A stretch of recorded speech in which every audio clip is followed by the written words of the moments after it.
The flight that should have been ordinary, it was supposed to be a simple flight, New York to Reykjavik. 18-year-old Elena Morris, a quiet girl with dreams of becoming a pilot, clutched her worn-out aviation manual as the engines roared to life. The sky outside the window shimmered with a golden sunrise, and for the first time in years she felt free. Elena wasn't an ordinary passenger.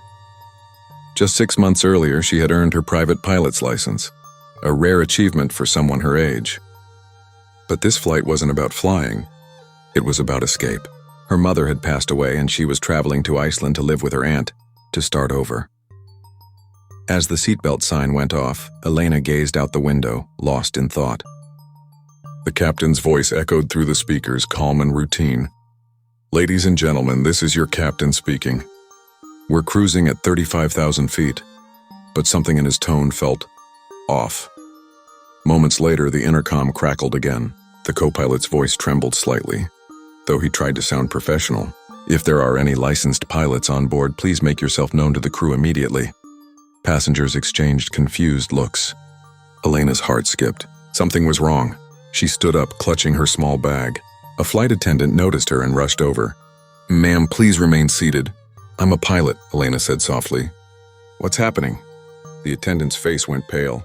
She whispered, "Both pilots are unconscious. Food poisoning, maybe. We've lost control of the autopilot." Elena's throat went dry. She followed the attendant toward the cockpit.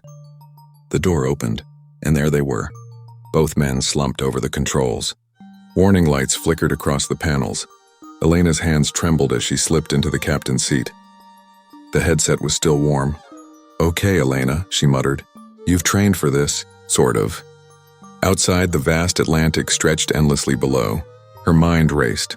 The controls were heavier, the systems more complex than any small plane she had flown. But panic wasn't an option. She adjusted the headset.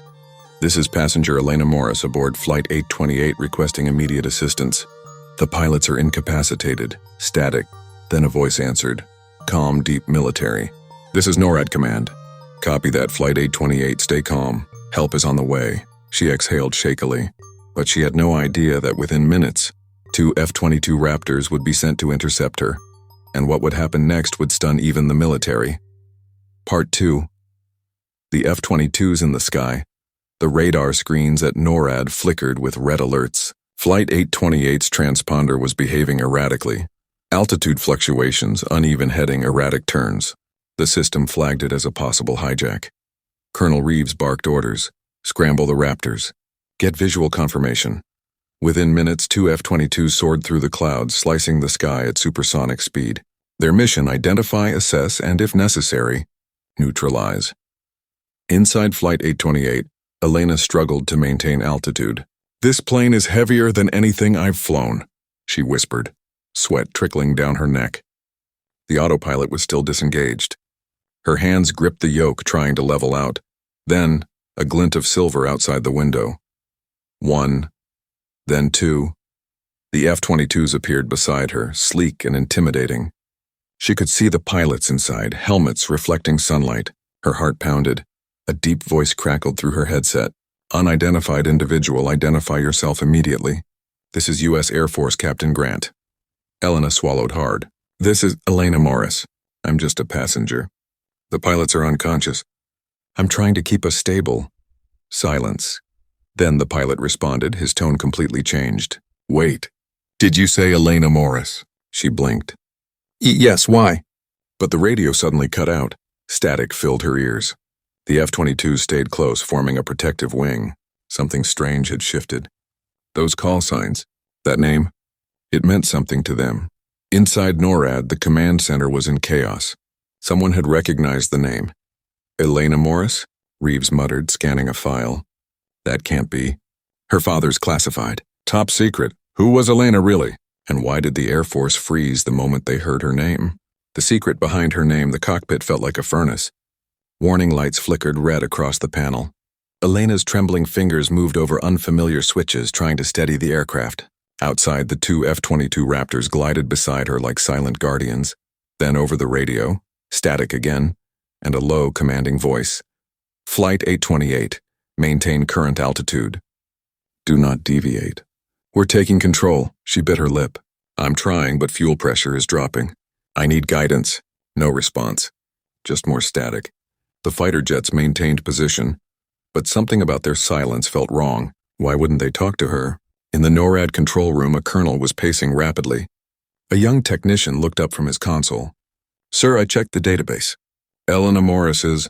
She's the daughter of Commander John Morris. The colonel froze. The Commander Morris? Everyone in the room went silent.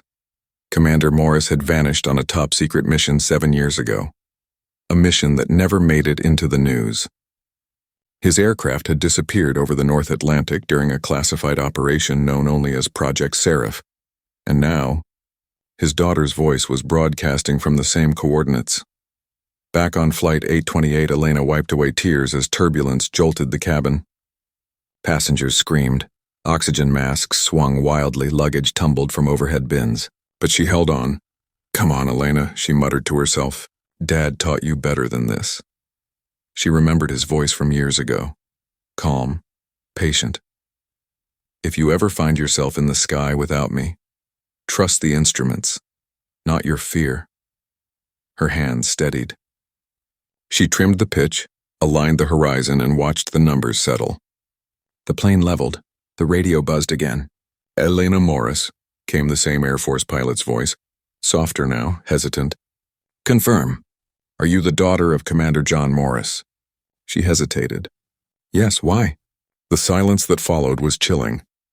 Then the pilot spoke again, but his tone was no longer that of a stranger. Ma'am, your father's last transmission came from this airspace. We were part of that mission. Her heartbeat thundered. What do you mean? He's alive? Before he could answer, a violent shudder rocked the aircraft. Systems failed one by one. Electrical, navigation, even the transponder. Flight 828, you're losing all systems. The pilot shouted. You're descending fast. Elena fought the controls, the yoke heavy as stone. Outside, the clouds thickened. Lightning flashed, a storm materializing out of nowhere. The F-22s dropped alongside, trying to guide her through the turbulence. Elena, you need to descend to 12,000 feet immediately. I can't, she cried. Engines 1 and 2 are failing. And then, the radio went dead. Inside the chaos, Elena caught something on the radar, a strange green blip. Not from NORAD, not from any commercial airliner.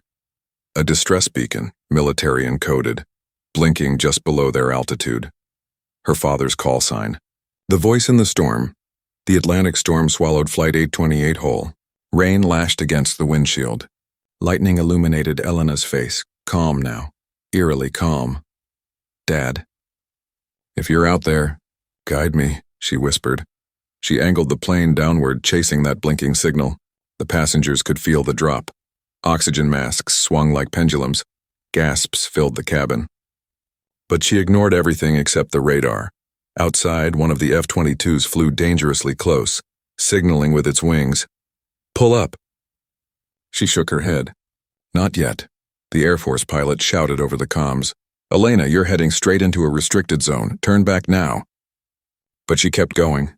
The signal grew stronger. Then suddenly, the clouds parted. Below, through sheets of rain, a floating metallic structure appeared, unlike anything she'd seen. Half-sunken, surrounded by wreckage. The source of the beacon, her heart pounded. That's it. That's where he went down. As she approached, her radio crackled again. But this time it wasn't the F-22s. Elena, if you can hear me, follow the light. Her breath caught. The voice was unmistakable. Calm, steady, full of warmth she hadn't heard since childhood. Dad? Static answered. Then, altitude 9,000. Annual override B3, you can do this. Her tears blurred the gauges, but her hands moved instinctively. She flipped the switch as he mentioned. The right engine coughed back to life. The plane stabilized. The F-22s relayed updates to NORAD in disbelief. Command, she just rebooted the system manually.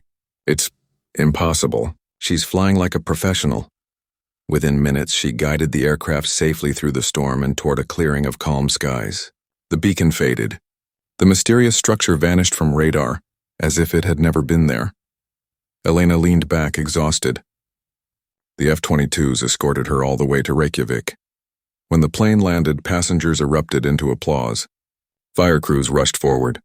Reporters later called it the miracle over the Atlantic. But as medics checked her vitals, one Air Force officer approached quietly. He handed her a small sealed envelope.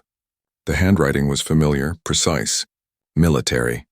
It read, "To my daughter Elena, when you hear the thunder, know that I'm still watching the skies."